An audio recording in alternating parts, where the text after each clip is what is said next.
ರತ್ನಕ್ಕ ನೀನು ಅಳ್ಬೇಡ ಕಣಕ್ಕ, ನಿನ್ನ ದೊಮ್ಮಯ್ಯ ಅಂತೀನಿ, ಬೇಕಾದ್ರೆ ಕಾಲಿಗೆ ಬಿದ್ದುಬಿಡ್ತೀನಿ. ಇಷ್ಟೊತ್ತರೆಗೂ ನಾವು ಮಾಡಿದ್ದು ತಮಾಷೆಗೆ.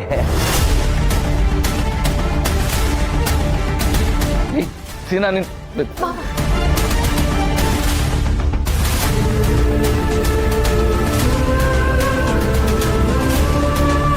ರತ್ನಕ್ಕ ಈಗ ಸುಮ್ಮನೆ ತಮಾಷೆಗೆ ಮಾಡಿದ್ದು.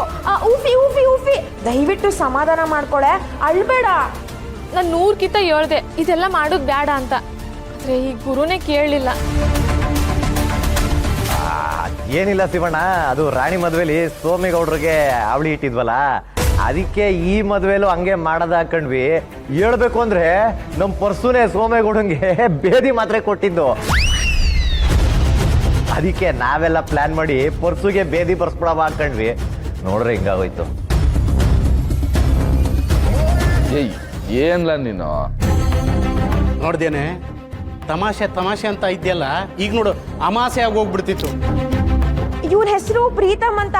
ಅದೇ ನಮ್ ಜೀ ಕನ್ನಡದಲ್ಲಿ DKD ಬರುತ್ತಲ್ಲ, ಅಲ್ಲಿ ಸಖತ್ತಾಗಿ ಡ್ಯಾನ್ಸ್ ಮಾಡ್ತಾನೆ, ಫುಲ್ ಫೇಮಸ್. ನಿಮ್ಗೆಲ್ಲ ಇನ್ನೊಂದು ವಿಷಯ ಗೊತ್ತಾ? ನಮ್ ಶಿವಣ್ಣನೇ ಎತ್ತಾಡ್ಸಿ ಮಲಗಿಸ್ತಾರೆ. ನಾ ಈ ಮಗಿನ ನೋಡ್ತಾ ಇರೋದು ಇದೇ ಮೊದ್ಲಿಕ್ಕಿಂತ ಪಾರು, ನನ್ನ ಬಗ್ಗೆ ತಿಳ್ಕೊಬೇಡ, ನಂಗೆ ಗೊತ್ತಿಲ್ಲ ಪಾರಿದು. ಇಂದೇ ಡೌನ್ಲೋಡ್ ಮಾಡಿ ಮತ್ತು ನಿಮ್ಮ ನೆಚ್ಚಿನ ಶೋಗಳನ್ನ ಆನಂದಿಸಿ.